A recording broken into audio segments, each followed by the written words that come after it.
Alright, in this section I'm going to be showing you guys kind of the weaknesses of basic coverages. So, again, most people are going to run some sort of cover 2. They're going to run, cover 3. And they're going to leave it really stock. And what I mean stock is like they're not going to make too many adjustments to it. They're just going to leave basically all out zones out on the field. And they're going to do, maybe a basic cover 4 like this. And again, you gotta think, how many other people are playing like this? It's easy to just come out and leave stock coverage. I mean, everyone's going to be likely to do it. So again, a lot of offensive players are going to be getting reps first. The cover 2 looks, the cover 3 looks, the cover 4 looks. And again, the downside of this is there's always going to be those money plays or those base plays that kind of beat these stock coverages, and it's going to ask us to kind of think outside the box a little bit. We're going to have to be creative to take away these base plays, and I'll show you guys what I mean right here. So again, let's take a play like Z spot. Again, really effective on Madden 21. And again, this applies to any man. There's always going to be that one or two plays that are really, really good versus every base coverage, and we're going to have to think outside the box in defense. So again, let me show you. Z spot versus cover 2. If you wait, it's going to get open. Again, I got hit there in the throw, but you guys can kind of see what I mean. The flat's going to drop down. That corner out is always going to get open versus cover 2. Again, I just got hit there. Got to throw out a sack. But again, that corner out is going to be wide open versus cover 2. Again, unless you get a throw out a sack like me here. See, it's going to be wide open here on the sideline. So again, it's going to be wide open versus cover 2. Again, now let me run a versus cover 3. Again, just the basic Mike Will 3 that everyone runs online. Do something like this.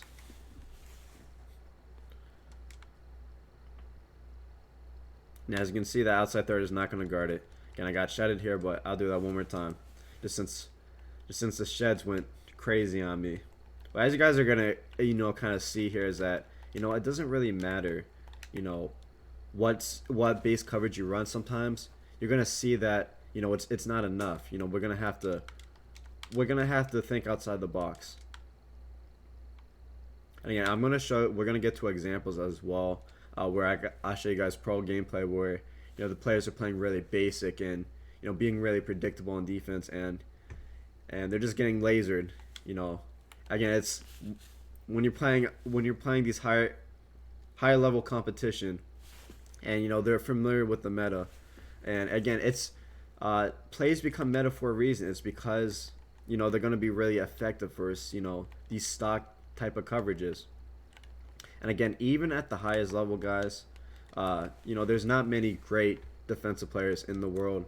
A lot of people tend to play really basic, really safe, and they don't like to think outside the box. So a lot of people, what they'll do is they kind of just concede on defense, and they'll just say, okay, these plays are too good.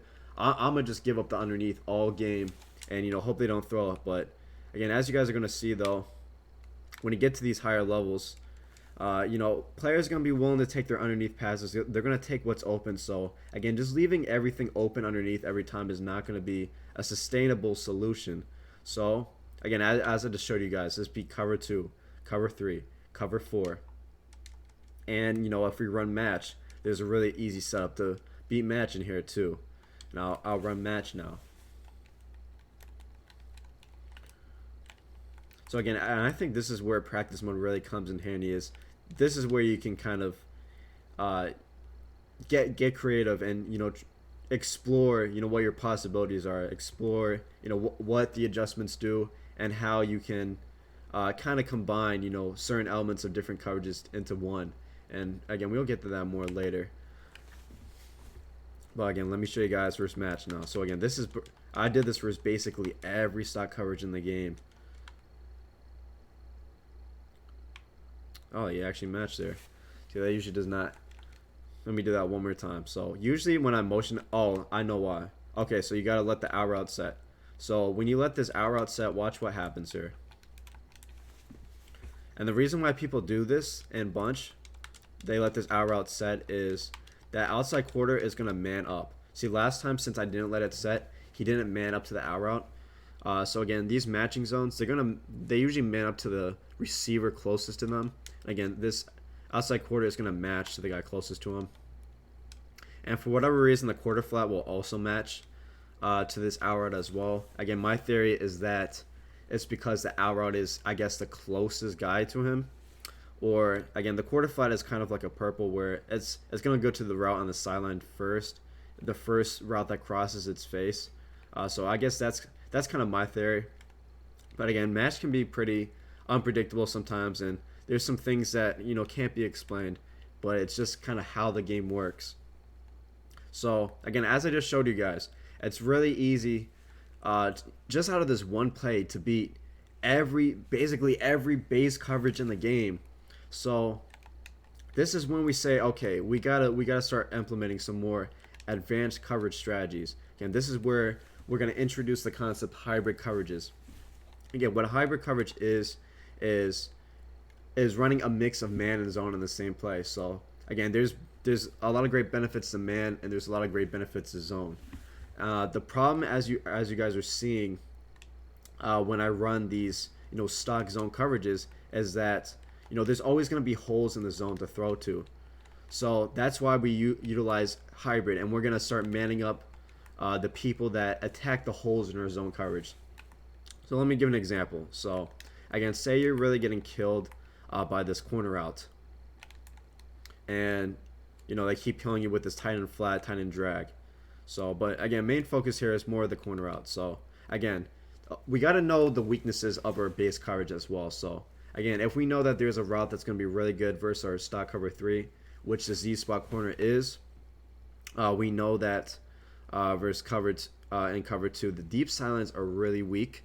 And again, this corner route versus cover 2 will attack the deep silence. Will attack the deep silence and get open for a 30-40 yard gain. So what can we do to that? We can start utilizing man ups. So, and we utilize man ups to kind of take away, you know, the weakness of our base coverage. So again, and I'm gonna shade up here again, so we know that this deep corner is really, really effective versus cover 2. But what happens when we man it up, though?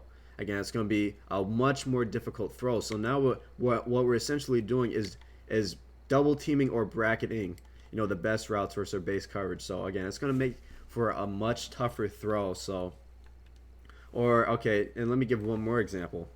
So say that someone, you really want to run cover 2 on defense, and you're really liking the cover 2 because somebody keeps running these. Okay, let me switch plays. But say there's a speed out in bunch, which is what I'm going to go to, and say that someone is spamming these speed outs versus bunch. So they make it so it's almost like you feel like you have to run cover 2 because you need that cloud on the outside to defend the speed out. Do something like this. Alright, so say again that someone is running a lot of these speed outs, and really the only thing that can really guard these speed outs a lot of times is like a cloud out here. See, versus an outside third or a deep blue, that route's always going to get underneath the deep blue. So it almost makes you feel like you have to run cover 2. And then when you run cover 2, you run the risk of giving up something else. So if you run just a stock cover 2, this is what happens. They can do something like this, motion out B again, make it seem like it's a speed out, and then they hit you with something like this. So then you kind of run into a dilemma. It's like, damn, you know, I can't really run, you know, an outside third or an outside quarter on the outside, and I can't run cover 2 on the outside. So this is the dilemma. It's like, man, what base coverage do you run? And that's not really that's not how I think about it. It's like, okay, what else can I do to these? What can I do to enhance my base coverage so I can take away, you know, multiple concepts with the same defense? So again, this is where we kind of have to, you know, think outside the box and start manning people up out of our zone looks to again take away the weak parts of our zone coverage. So again, and we know that cover 2 will do a good job versus speed out, right? But it's going to absolutely suck versus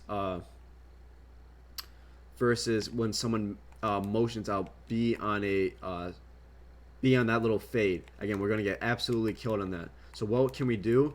We can utilize a man up to take away that fade.